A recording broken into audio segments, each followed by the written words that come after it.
dimakan oleh jemaat gereja Kristen bangsa-bangsa itu adalah masa keempat, kemudian cawan, setelah itu langsung cawan ketiga, cawan penebusan. Jadi hanya itu, padahal itu harusnya 4 ya. Dan waktu dengan 4 itu kita bisa melihat bahwa Tuhan punya pola. Waktu dia membebaskan Israel dari perbudakan di Mesir, dengan cara pola yang sama dia sedang membebaskan umat manusia dari perbudakan dosa melalui Mesias Yeshua. Mestinya itu dilihat sebagai pola, ada pola yang bergulir begitu ya. Nah ini yang benar, pemahaman yang benar. Tapi karena sudah dipotong dengan dispensasi begitu, itu seakan-akan hilang, gambarnya hilang, lalu cuma separuh gambar yang dilihat. Dan itu yang terjadi ya. Nah jadi itu barangkali pertanyaan yang pertama. Terus tadi yang pertanyaan yang kedua tadi apa Pak?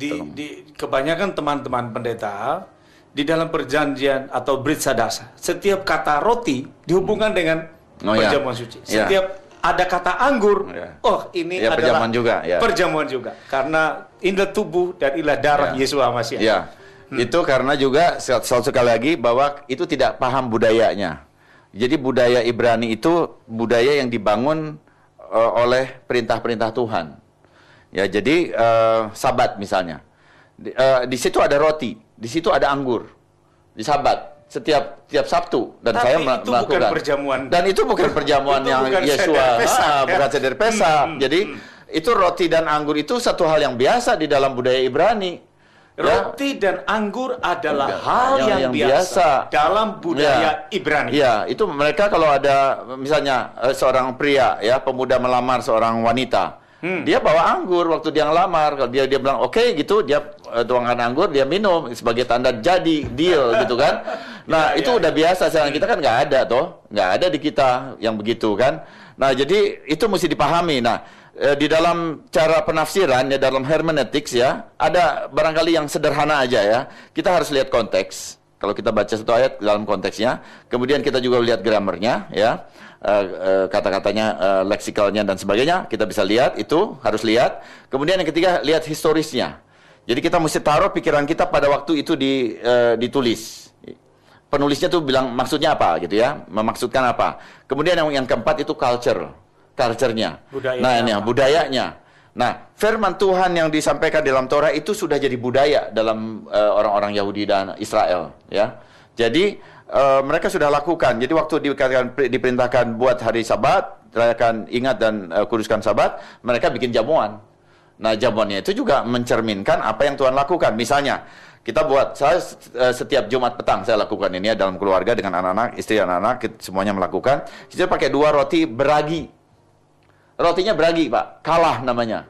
Jadi 2. Kenapa 2? Karena waktu Tuhan mau memerintahkan hari Sabat itu jangan melakukan pekerjaan, maka dia sudah memberkati lebih dulu umatnya 2 kali lipat, double blessing.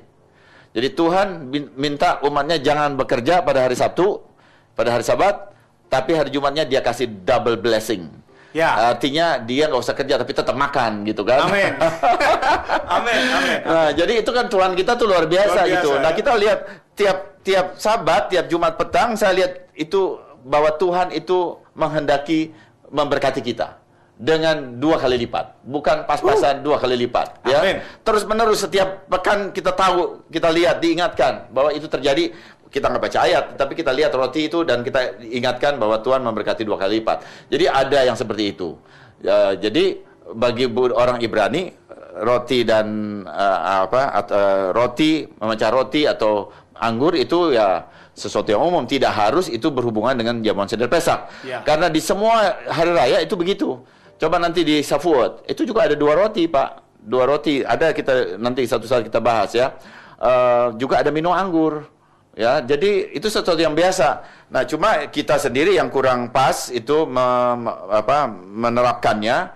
Kalau kita menyangka bahwa setiap kali ada anggur atau setiap kali ada roti itu adalah sesuatu yang berhubungan dengan perjamuan kudus. Masih 2 menit untuk Pak Ben membuat satu kesimpulan sementara untuk malam ini.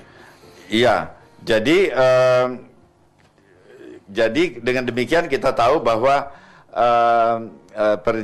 jamuan seder Pesak itu adalah sesuatu yang penting ya, dan perlunya itu juga di-restore. Itu sebagai pemulihan. Injil itu harus dimurnikan dari segala sesuatu yang campuran. Jadi kalau kita lihat apa yang dilakukan di gereja-gereja sekarang, setelah kita belajar nih budaya Yunaninya, kita tahu bahwa itu adalah campuran. Nah, kemudian ada satu lagi ya. Tadi saya bilang Eucharis. Eucharis itu, dari Eucharis itu lalu muncul keyakinan bahwa roti yang dimakan itu sudah jadi daging Yesus. Dan anggur yang sudah diminum itu adalah jadi darah. Ya. Dan itu sekarang ada di banyak gereja juga ya. Nah, sekarang saya mulai bertanya nih, waktu itu mulai muncul, saya mulai bertanya, ini dari mana datangnya? Ternyata istilah Eucharis itu adalah miliknya orang Romawi. Dan orang Romawi sebelum kenal Injil itu adalah beragama Mitras. Beragama Mitras. Mitras ini agama Persia yang dibawa oleh Kaisar Aurelius ke Romawi. Dan di sana, di dalam agama Mitras itu ada ucapan seperti begini. Perhatikan ya. Penyembahan Dewa Mitra memberikan pengaruh yang sangat kuat kepada ajaran Kristen. Ini dari satu buku ya. Satu buku yang namanya judulnya The Messianic Legacy. Lalu saya teruskan, demikian pula dengan perjamuan bersama. Ada alinea dalam upacara perjamuan Dewa Mitra yang cukup menarik. Dengan kata demikian, dia yang enggan memakan daging tubuhku dan meminum darahku, sehingga dia akan bersatu dengan aku, dan aku dengan dia tidak akan selamat. Ini bukan ucapan Yeshua, ini aja ucapan ajaran Mitras. Jadi kita bisa lihat ini begitu sangat ininya ya, mirip sekali, sehingga akhirnya orang mengikuti tata cara Mitras, tetapi menyangkanya itu Yeshua yang mengikuti Yeshua. Disangkanya mengikuti Yeshua, padahal mengikuti tata cara Mitras. Wow, luar biasa.